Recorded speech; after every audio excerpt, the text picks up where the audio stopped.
The Kerala story पर उठा विवाद पकड़ रहा है तूल। देशद्रोही मानसिकता वालों का बचाव करने का लगा आरोप। जीएमसी जम्मू के छात्रों ने किए कई सनसनीखेज खुलासे।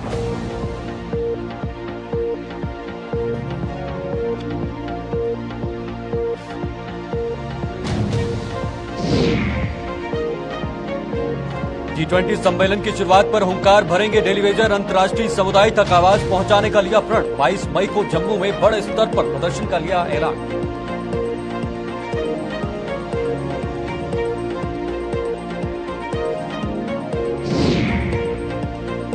आत्मनिर्भरता की ओर बढ़ रही सोने की चिड़िया। भारत में बन रही रेडिएशन ऑन्कोलॉजी की मशीनें। जम्मू के जीएमसी अस्पताल में 2 मशीनें हुई स्थापित।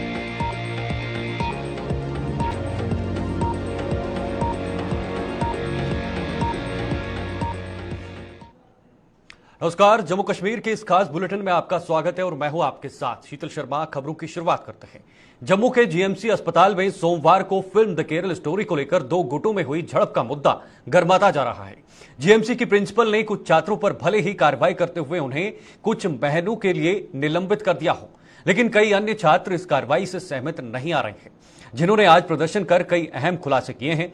उन्होंने आरोप लगाया कि कुछ छात्रों की देशद्रोही मानसिकता का खामियाजा अन्य छात्रों को भुगतना पड़ रहा है, जिनके खिलाफ आज तक कोई कार्रवाई नहीं की गई है। ऐसी मानसिकता वाले लोगों के खिलाफ डंडा नहीं चलाया जा रहा है, जिससे इनके हौसले दिन ब दिन बढ़ते जा रहे हैं। उन्होंने बताया कि ऐसे लोग हमेशा ही माहौल खराब करने में कोई कसर नहीं छोड़ते हैं, जो अभी भी खुलेआम घूम रहे हैं।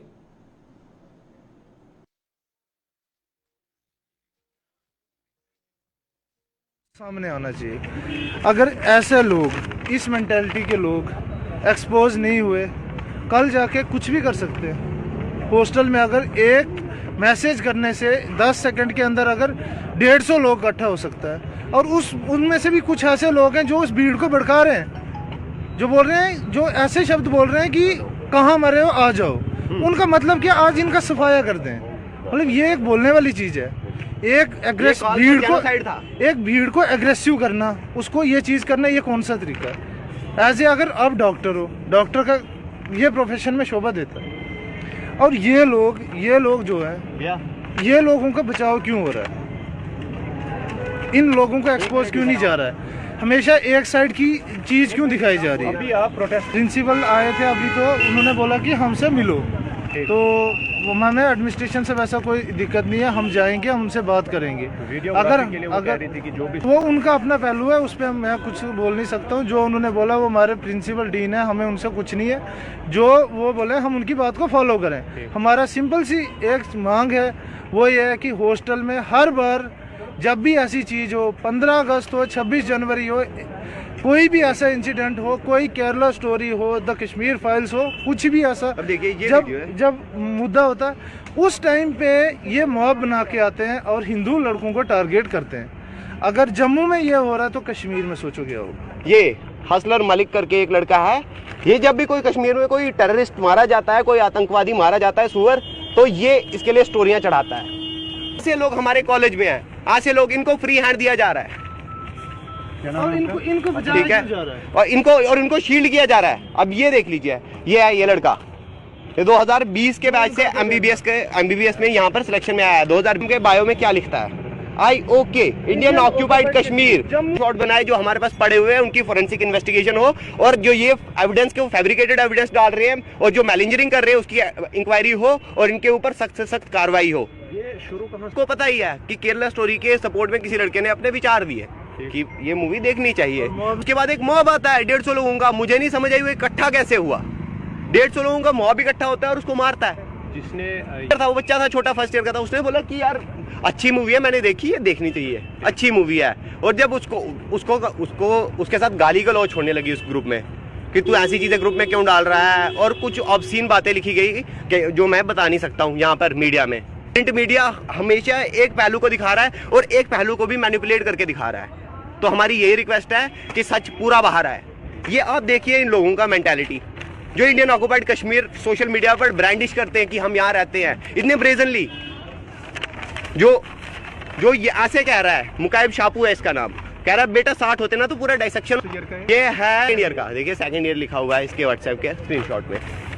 और ये जब टेररिस्ट मरते हैं ये लोग उनको सेलिब्रेट करते हैं। गाइडलाइंस हैं, अंडरस्टैंडिंग्स हैं, डायरेक्टिव्स हैं, सबके लिए कॉमन है और सेम है। कोई भी सिचुएशन जब आती है या कोई चैलेंज है तो उससे बहुत सीखने को मिलता है और मेरे को बहुत खुशी है आप सबसे ये शेयर करने में कि सारे फैकल्टी कलीग्स, मेडिकल टीचर्स, सारे पैरामेडिक्स बिल्कुल पॉजिटिव सोचते हैं जब स्थिति नियंत्रण की बात आती है। तो कोई जब सोच ही या माइंडसेट्स या एक व्यवहारिक बदलाव किसी इंस्टीट्यूशन में आ जाता है तो मुझे लगता है कि कोई प्रॉब्लम नहीं रहती। अभी तक हाँ, कुछ चिन्हित किए थे बच्चे। अब स्टूडेंट्स हैं तो कोई नेगेटिव टेंडेंसीज हर एक में रहती हैं, ना कि स्टूडेंट्स में, हम सब में। बिल्कुल मैं मानना चाहूँगी कि किसी भी इंसान में कुछ नेगेटिव टेंडेंसीज उभरने की रहती तो है स्कोप, और कोशिश करनी है मिलजुल।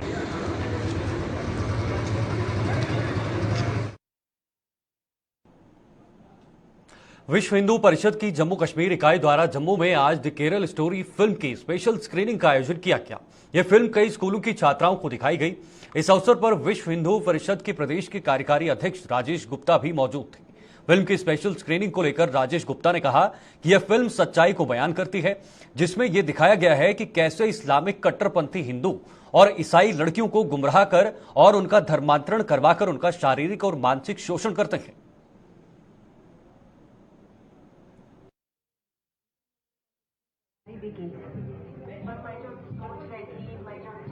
हम लोगों ने इस्लाम का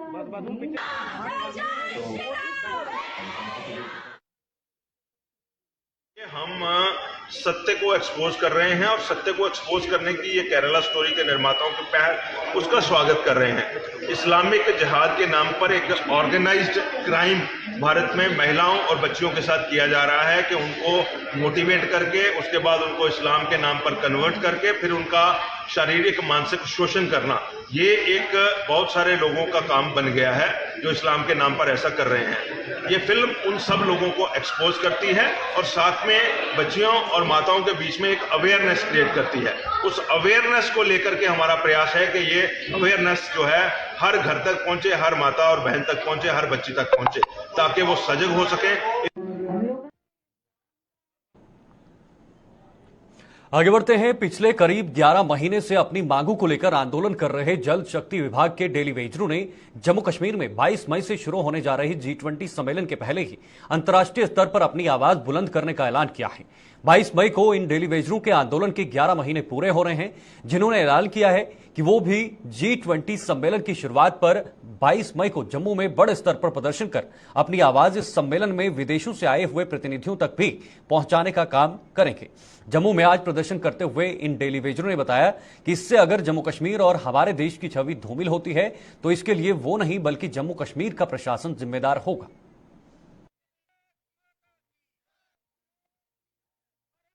आने वाली 22 तारीख को एक G20 समिट हमारे कश्मीर के अंदर होने जा रहा है।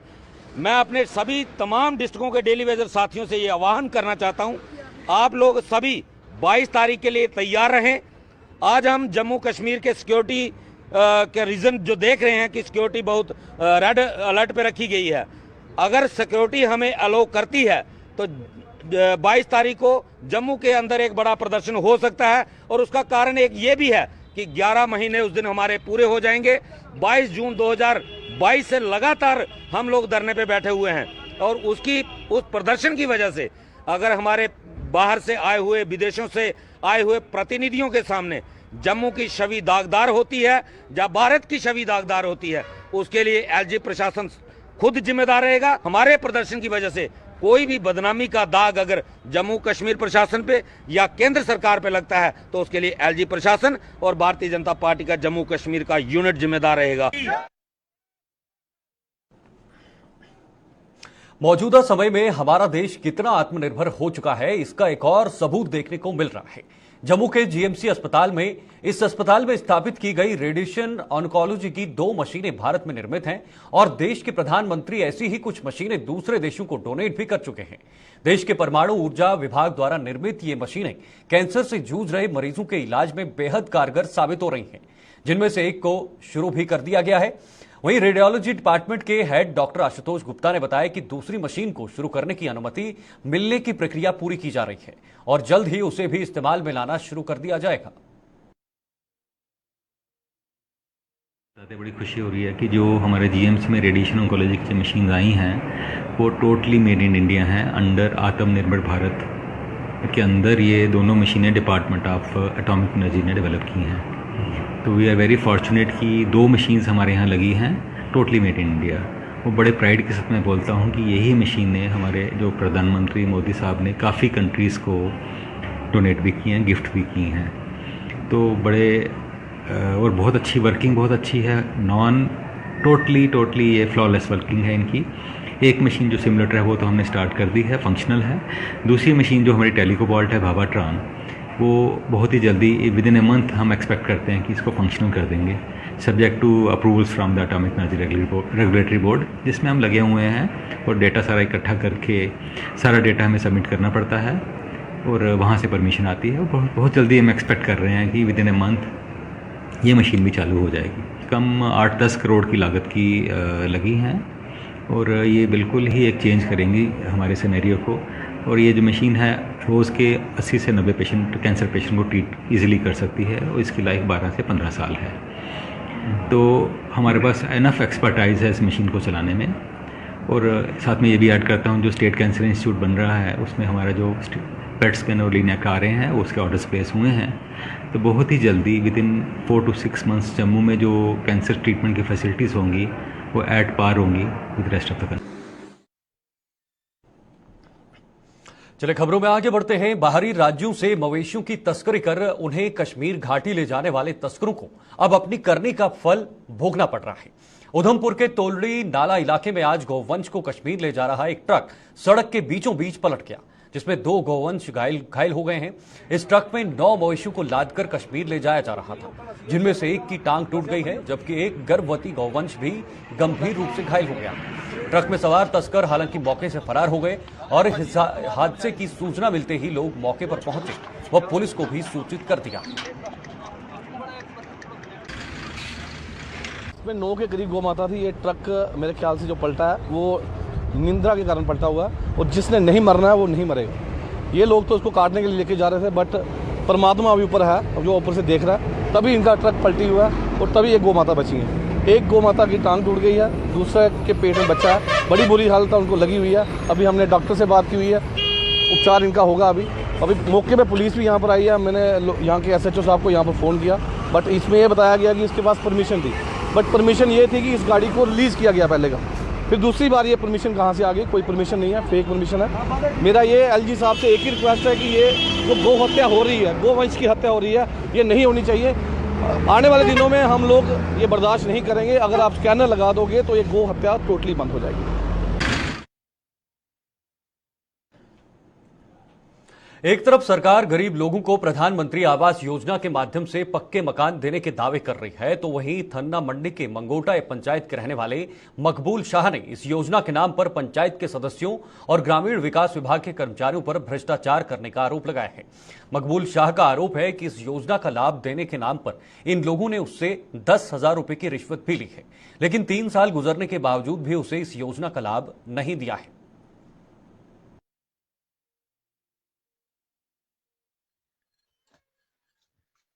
सूद शाह नाम है मेरा, वार्ड नंबर 5। मैं आज दिन तक कोई मेरा हक नहीं मिल सका। जड़ा आना वही आना जी, बस पैसे दो जी, तो बस तो काम हो जासी। आपको सरकार की तरफ से मकान मिला है या बाथरूम वगैरह? कुछ नहीं, मुझे कुछ नहीं मिला। मेरे पास ये देखो ना, कहाँ है बाथरूम? है ही नहीं है इसमें। क्या बाथरूम है ही नहीं है, मुझे पैसा ही नहीं आया।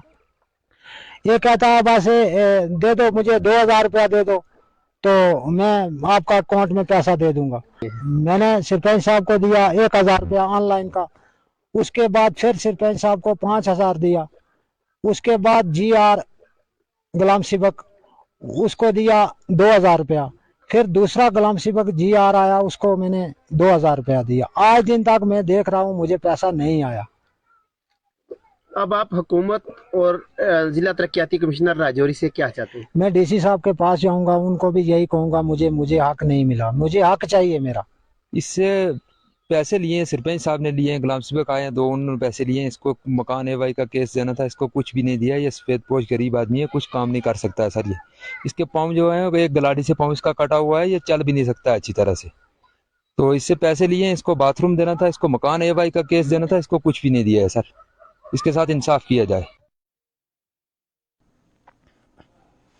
आगे बढ़ते हैं। कर्नाटक विधानसभा चुनाव में कांग्रेस को मिली जीत का जश्न आज डोडा में मनाया गया। डोडा जिले की कांग्रेस इकाई ने आज एक विजय रैली निकाली और जमकर अपनी खुशी का इजहार किया है। कांग्रेस के जिला प्रधान शेख अब्दुल मुजीब ने भाजपा पर निशाना साधते हुए कहा कि यह जीत देश की आवाम की जीत है।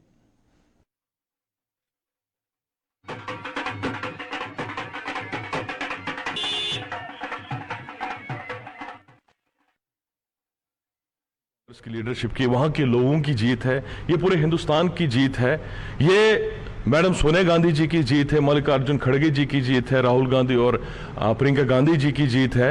ये पूरे हिंदुस्तान की जीत है और ये बहुत ये वक्त की जरूरत थी, क्योंकि इस वक्त जो लोग परेशान हाल थे और आप देखते हैं कि इस वक्त इन लोगों ने जो पोलराइजेशन चलाई थी हर जगह, जहां पे भी इलेक्शन हुआ वहां इन्होंने पोलराइजेशन का जोर दिया।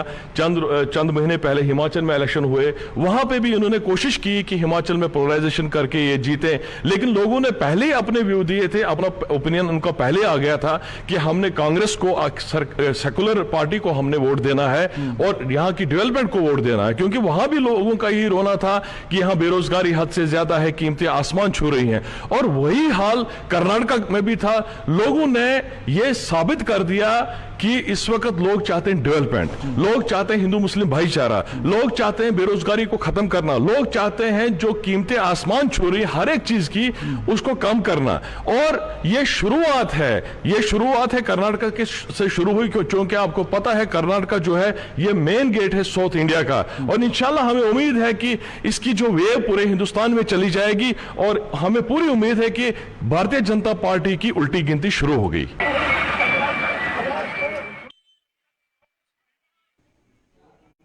डीसी सांबा अभिषेक शर्मा ने आज सांबा के विभिन्न क्षेत्रों का दौरा कर लोगों को पेश आ रही समस्याओं की जानकारी दी है।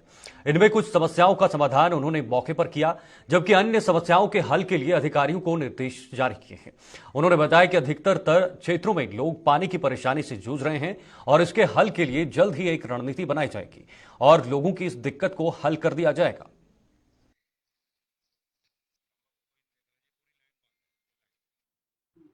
देखिए, आज जिला प्रशासन की पूरी टीम सांबा टाउन का हमने दौरा किया, अलग अलग वार्ड्स का, ताकि हम लोगों से डायरेक्टली बात कर लें और उनसे जानें कि क्या क्या समस्याएं हैं और उनके समाधान के लिए जितने भी डिपार्टमेंट्स के यहाँ पे ऑफिशियल्स हैं उन सब से हमने बात की और उनके जो ऑलरेडी प्रोजेक्ट्स चल रहे हैं उनकी एक समीक्षा की।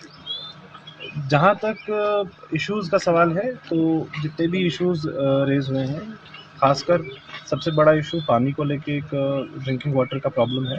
उसके लिए हम लोग अभी यहाँ पे जो स्टेशन है यहाँ पे पानी का रिसीविंग और इसका डिस्ट्रीब्यूशन स्टेशन, यहाँ पे जो भी प्रॉब्लम्स आएंगी उसके लिए हम एक रणनीति बनाते हैं ताकि इसका कम से कम समय में इसका हल निकल जाए।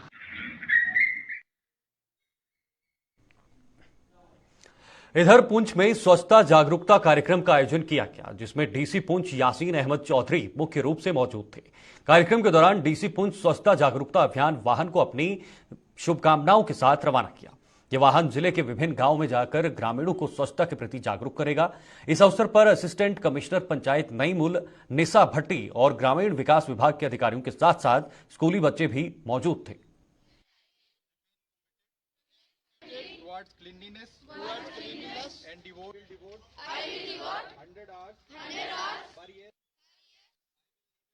आज का ये जो प्रोग्राम है ये एक्चुअली 24 अप्रैल से ये स्टार्ट हुआ। ऑनरेबल एलजी ने यहाँ पे पल्ली जो पंचायत है सांबा में, वहाँ से स्टार्ट किया है। और ये जो हमारा ये कारवां है पूरे यूटी में से आया है, पूरी डिस्ट्रिक्ट घूमा है। उसके बाद हमारे आज ये पुंछ में हमने इसको रिसीव किया है। इसमें यह है कि इसके साथ एक LED लगी है और जगह जगह जहाँ पे क्लस्टर्स हैं, लोग हैं, वहाँ पे ये लोगों को अवेयरनेस देगा कि पॉलीथीन यूज़ नहीं करना है। हर लोग घर में अपना अपना एक शो पिट, कंपोस्ट पिट और जो ये बनाना है। इसके बाद इसमें हमने जैसे नुक्कड़ नाटक हैं और पेंटिंग्स हैं और डिबेट्स हैं। काफ़ी स्कूलों में हमने डिबेट्स करवा रहे हैं, पेंटिंग्स करवा रहे हैं और नुक्कड़ नाटक करके लोगों को अवेयरनेस दे रहे हैं। ये 24 फरवरी 2023 को 24 अप्रैल 2023 को पल्ली पंचायत से इसको लॉन्च किया था। तो आज उसकी ही एक कड़ी में डिस्ट्रिक्ट पुंछ में भी हमने इसको डीसी साहब ने फ्लैग ऑफ किया है। यहाँ पे हमारे स्कूल के बच्चे, बाकी ऑफिसर्स, डिस्ट्रिक्ट एडमिनिस्ट्रेशन के officers, ACP madam, ACD sir, ADDC साहब और बाकी सारे ऑफिसर्स भी यहाँ पे पार्टिसिपेट किया फ्लैग ऑफ फंक्शन में। और इस कारवां का जो इम्पोर्टेंस ये है कि हम जो भी प्रोमिनेंट जगहें हैं, कॉन्स्पिक्यूअस प्लेसेस हैं, वहाँ पे ये कारवां जाके लोगों में स्वच्छता को लेके अवेयरनेस करेगा। वो सॉलिड लिक्विड वेस्ट मैनेजमेंट के बारे में लोगों को बताएगा, जागरूक करेंगे।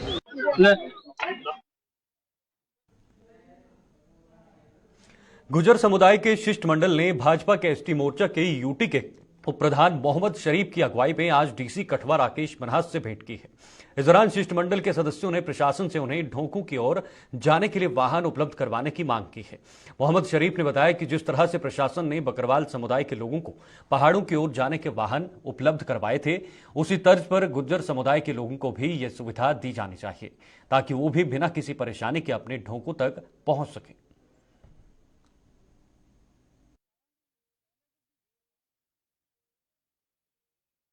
आज हमारा एक डेपुटेशन इस साहब के साथ मिला।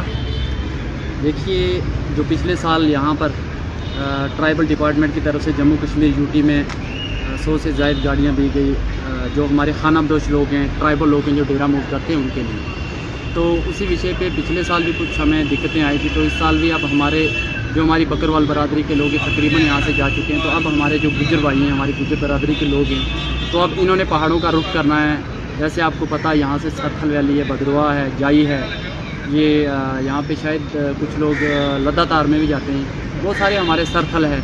तो उनके लिए मैं डिस्सा से बात करने आया था कि अगर हमारे बकरवाल समुदाय को जैसे गाड़ियाँ मिली तो मैं चाहता हूँ कि हमारे जो गुज्जर समुदाय के लोग हैं, हमारी बरादरी के लोग हैं, तो इनको भी गाड़ियाँ मिलनी चाहिए। क्योंकि ट्राइबल डिपार्टमेंट ने जब दिए तो ट्राइबल के लिए दिए, तो ट्राइबल में 5-6 कम्युनिटी आते हैं, जैसे गुज्जर, बकरवाल, गद्दी, सीपी, शीना, गुरेजी। तो इसमें आज देखा जाए तो ज़्यादातर जो ट्राइब करने वाले लोग हैं तो वो गुज्जर और बकरवाल हैं, शायद मेरे गद्दी भाई भी होंगे।